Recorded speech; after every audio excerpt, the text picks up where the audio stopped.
Welcome to the $100 MBA Show, where we get down to business 7 days a week with our daily 10-minute business lessons for the real world. I'm your host, your coach, your teacher, Omar Zenhom. I'm also the co-founder of the $100 MBA, a complete business training and community online. And today is part one of our 3-part lesson on the 8 things you must have on your business website. I got started on online business by creating websites for my clients, and the vast majority of them were business websites. And in this 3-part lesson, I'm going to be going over the 8 most essential things you have to have an effective website for your business. This is so you can have a thriving business website. In today's lesson, I'm going to go through the overview of the 3-part lesson, as well as give you the first 3 must-haves. Make sure you tune in tomorrow and the day after for all 3 parts of this lesson. So let's get into it. Let's get down to business.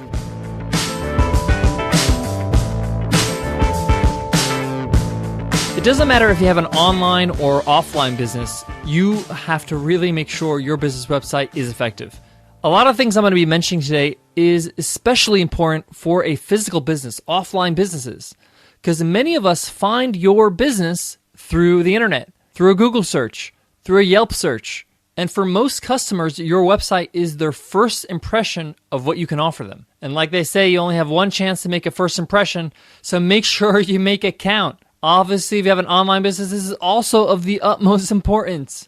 You want to make sure your website is so effective that they bookmark your website, that they want to come back to it. So the things I'm going to be covering in this 3-part lesson, in my book, are indisposable. You have to have these things because I haven't seen any business websites do well without them. If you're listening to this episode tomorrow or the day after and you're driving, or maybe your hands are not free, make sure you re-listen to this episode when you can take down some notes, because this is one of those episodes where you really need to jot things down so you can go ahead and work on it right after the show or whenever you can. All right, let's jump into number 1. The first thing you must have on any business website is a very clear and strong headline. What is the first thing your visitors are going to see on your homepage? What's the first piece of information they're going to read? This is going to really form their opinion about you. There's nothing more frustrating for a visitor to a website than getting to the website and having no clue what you do. What is this business? What do they do? What do they offer? And often as business owners, we're so in the forest. We don't see the trees. We're so in the business.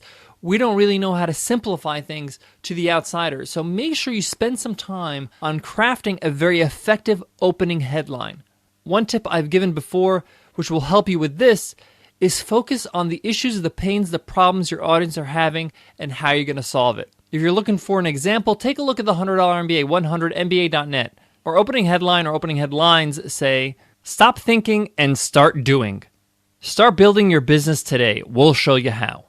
In this headline, I focus on one of the most prominent pains, problem, issues that my audience members have. They get lost in thought and planning, and they get confused, they get overwhelmed, and they really don't get anything done. So that's why I say stop thinking and start doing. And then I go on and tell them what I can do for them. What is the website all about? I say start building your business today. We'll show you how. We'll show you how to do it. So a clear, effective headline will really set the tone to the experience your visitors are going to have. So make sure you take the time to craft one that's effective. All right, number 2 is an opt-in. You need to have a way to collect email addresses from your visitors. This doesn't matter if you're an online business or an offline business. How are you going to continue the conversation and your relationship with your clients, with your visitors, if you have no way to contact them? So make sure you offer something in exchange for their email. This is called a freemium, and you can refer back to an episode on the $100 MBA show about creating a freemium. We'll put that in today's show notes at 100mba.net/MBA115. Even if you have a physical store, a restaurant, a pizzeria, give them something interesting they can download in exchange for their email address. They give you something fun like 21 different ways to have a pizza party. Or if you're selling cupcakes, which cupcakes go best with which occasions?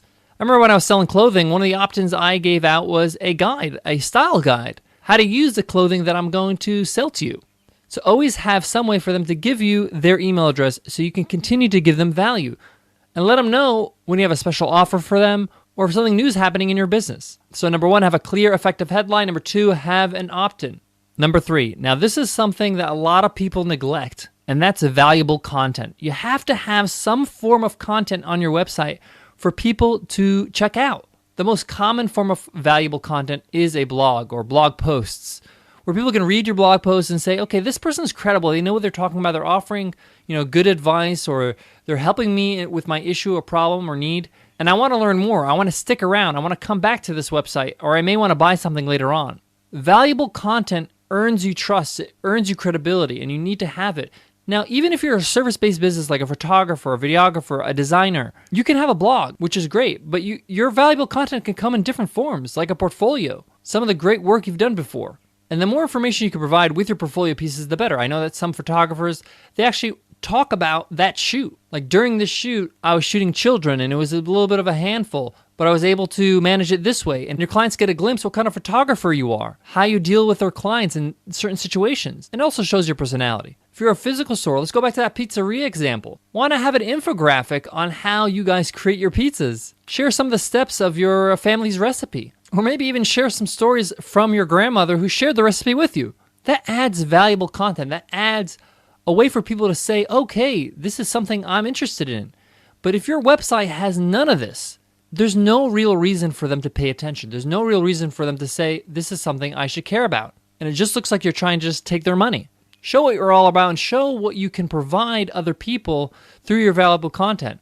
People need something to chew on when they visit your website, something to say, okay, I understand what this person is all about. I know what they can offer me.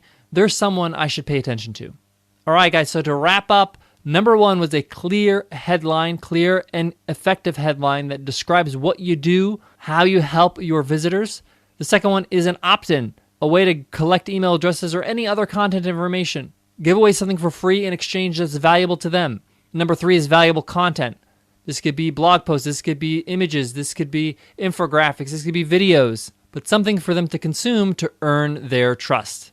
Guys, that wraps up part one of this 3-part lesson. Remember that part two comes tomorrow and part three comes the day after.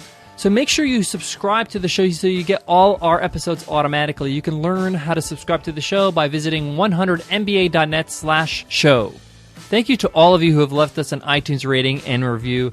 We love reading them and getting to know you guys and learning what you guys really love about the show. Here's one from Kevin Kelly. Useful daily tips. If you run a business, you want to run it better, and you have 10 minutes to spare, this is a great way to spend that time. Thanks, Kevin. If you have 2 minutes to spare after the show and you have not dropped us an iTunes rating review yet, we would really appreciate if you did. By doing so, you help support the show, we get more exposure, and we help other business builders just like you. Again, you can visit the show page at 100mba.net/show to learn how to give us a rating and review. Guys, I want to leave you with this. I want to share with you something that I'm learning along the way. This past year, we've really have seen a lot of success with the $100 MBA show and the $100 MBA itself. Recently won an iTunes Best of 2014 award, and it's really gotten us a lot of attention, which is great and all, and we really enjoy it. But throughout the successes we've had this last year or so, people are reaching out to us, contacting us to collaborate, which is very flattering. But in a lot of ways, if you've been working very hard for a very long time, it might be a little unsettling because you might start thinking, hey, I'm the same person I was last year or the year before.